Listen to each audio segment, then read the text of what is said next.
Rasulullah ini kan istri-istri yang tua-tua, janda-janda tuh dikawini sidin, ada yang umur 50, ada yang umur 55 tahun, ada umur 65, rasanya ada umur siapa tuh umur 65 tahun.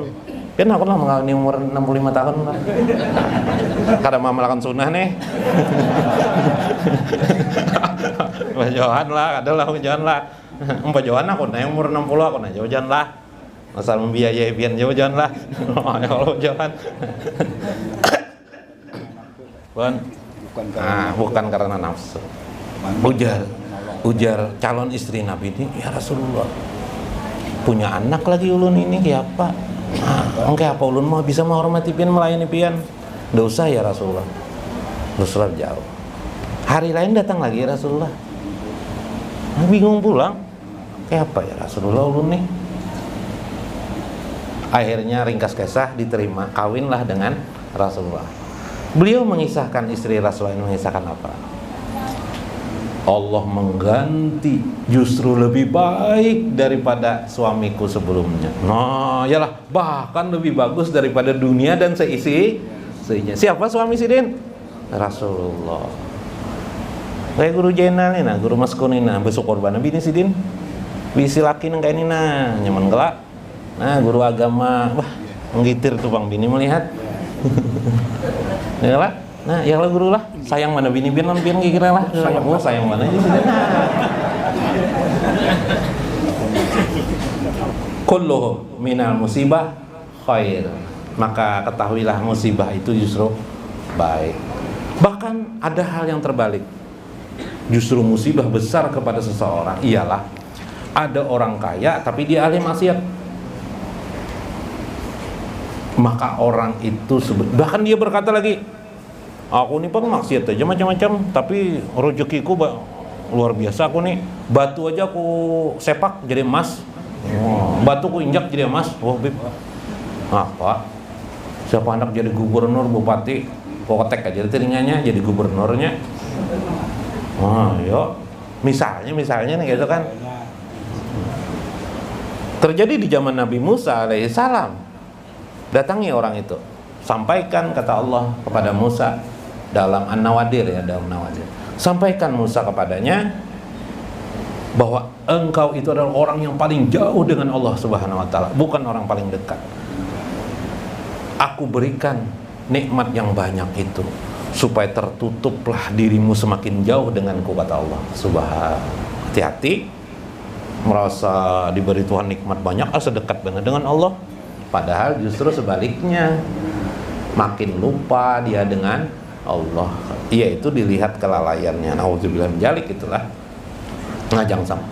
Maka yang dipentingkan adalah ar-ridho biha. Kita bisa ridho atas keputusan Allah terhadap diri kita. Bahkan makom kita saat ini di hadapan Allah.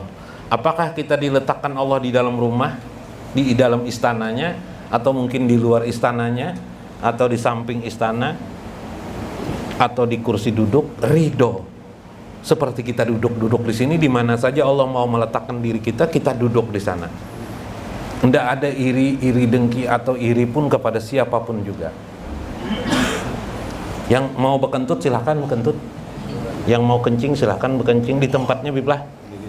Di tempatnya, jangan bekencing di sini, Biblah. Itu ada WC 3 buah bertambah tuh, nah di situ 3 buah ada WC baru lah. Hendak mengesahkan WC juga itu. Kemudian meninggalkan segala masiwah, segala sesuatu selain daripada pemikiran adanya yang memberi selain daripada Allah Subhanahu wa taala. Tadi yang zikirnya hu tadi itu hanya dia. Sedikit lagi lah. Aw annahu la yaqlu imma ayyakuna qasmaka aw qasma ghairika. Boleh jadi engkau sudah mendapatkan paruan ditetapkan Allah pada makommu. Jangan beriri dengki kepada makom yang lain. Belum lawas bana ada belajar ma'rifatullah belum juga jadi wali Allah misalnya nih lah. Enggak apa-apa. Atau melihat sahabat kita duduk bersama-sama belajar semua, dia jadi aulia Allah, dia diberikan Allah karamat misalnya. Jangan iri kita. Allah memilihkan keadaan itu sesuai dengan keadaan kita sebenarnya, cocok sesuai dengan kita. Bahasa lainnya, istri kita itu pasti sesuai dengan kita. Jangan berpikir, wah, bini Udin jar pina cantik bener jar. Nah, melihat janda, wah, janda ini pina bagus bener nih, barangnya pada pina bagus pada di rumah nih. Wah, itu kan. Nah, itu contoh termasuk dalam hal makom kepada Allah. Dekatnya Allah dengan diri Allah itu Allah sendiri yang mengenal. Karena itu Umar Ibn Khattab pernah mengatakan, Arabtu Rabbi birobi. Aku kenal Tuhanku semata-mata birobi, karena Tuhanku, li ajlihi, karena sebab Tuhanku, Tuhanlah yang mengangkatku. Maka pada saat seperti itu, nah ini sedikit lagi lah. Au annahu laqisma li ahadin bal aujadahu Allahu fitnah. Boleh jadi apa yang diberikan Allah kepada sesuatu itu adalah fitnah belaka, ujian belaka kepada orang itu. Dalam arti sementara aja. Mungkin dia kaya, kita aja berpikir dia itu kira-kira kayanya selama-lamanya sampai anak cucunya enak, itu pikiran kita. Boleh jadi dia sebentar aja kaya, nanti dia tidak kaya lagi. Pikiran kamu yang mengatakan seolah-olah dia itu selama-lamanya. Gitu kalau biasanya. Iyalah. Anak kelinci bertanya lawan mamanya, lawan mama kelinci, mak majar, kita ini dari mana asalnya jadi nama kelinci? Bagus saja sudah kita jadi kelinci itu. Mama ini namanya anak nih bertanya, taruh sungguitan pe. Tuh lihat aja. Maulah jadi pesek nengke itu jar. Anu buntutnya kada ada pe, buntutnya kecil pe. Kakinya pendek. Ininya pesek. Apa tuh? Hah? Nah, lain apa tuh? Nah, paham tak, Gus? Yalah, mau kayak itu lagi kan? Oh, iya, untung juga kita nih. Nah, untung anak dia jadi kelinci nih. Paham ya, tadi lah. Betul. Hari-hari lain bertanya pulang, anak kelinci nih. Mak kita nih dari mana geram? Muyak ikam nih nak ajar.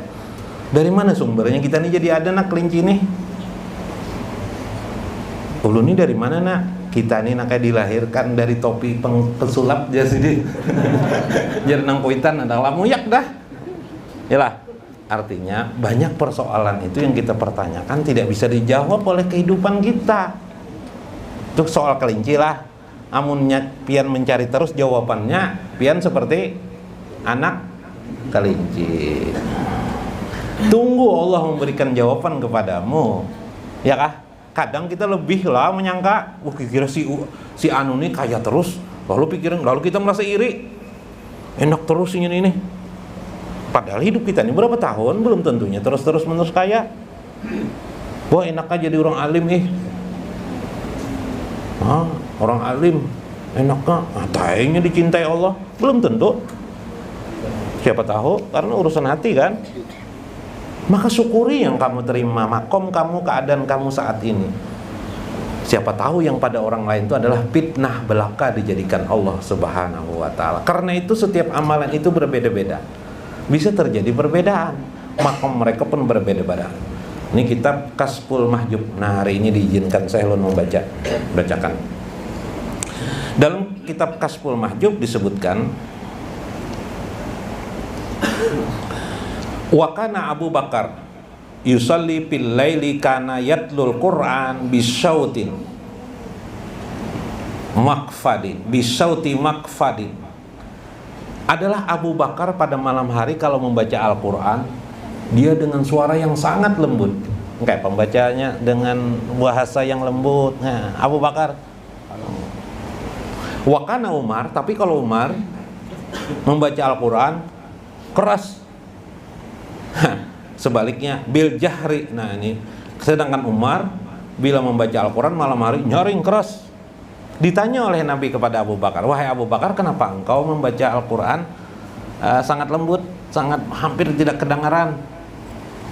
Lalu jawaban Abu Bakar ringkasnya, fasa'alan Nabi Abu Bakrin lam yabdal ayyab al-jalika fa ajaba Abu Bakar asma min anaji inni a'lamu annahu laisa bighaibi anni. Karena Tuhan yang maha mendengar ini mendengar segala perkataanku. dan mengetahui segala hal yang gaib pada diriku, kata Abu Bakar. Itu jawaban Abu Bakar. Oh iya aja Nabi. Nabi menyalahkan lah? Tidak menyalahkan Nabi. Kenapa? Karena Nabi tahu makom masing-masing.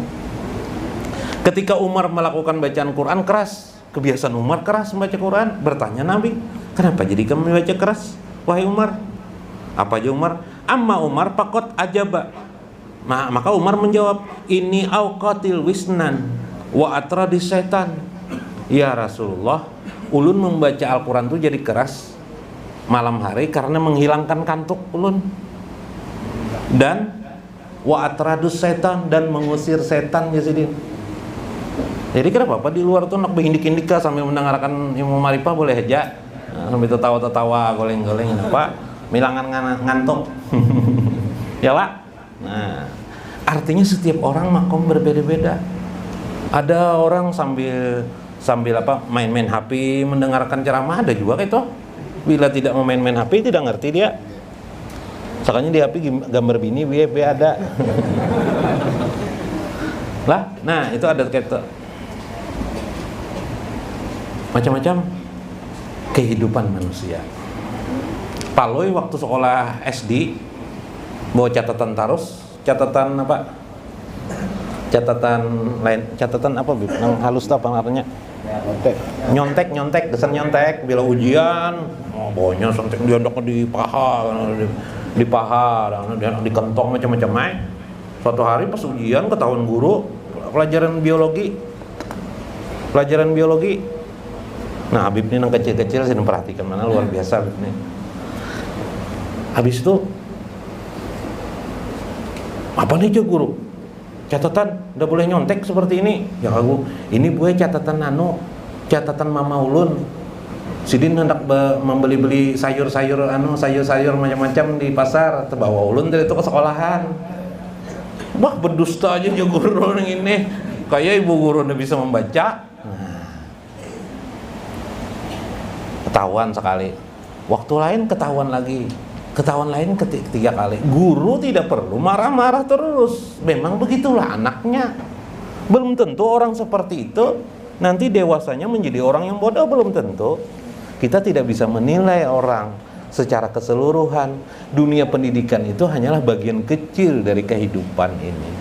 Maka likulil makom makol. Setiap makom itu ada kedudukan mereka masing-masing dalam hidup. Begitulah manusia di hadapan Tuhan. Fa in kana qasmuka wasala ilaika, maka makommu itulah, kedudukan itulah pada dirimu, itulah yang harus kau perhatikan, dan itulah wasala ilaika, menyampaikan engkau kepada Allah Subhanahu wa taala. Nanti akan naik dari satu makom ke makom lainnya. Mudah-mudahan bermanfaat, mudah-mudahan dapat dimaknai. Wallahul muwaffiq ila aqwamit thoriq. Wassalamualaikum warahmatullahi wabarakatuh. Ya Rabbana ya Rabbana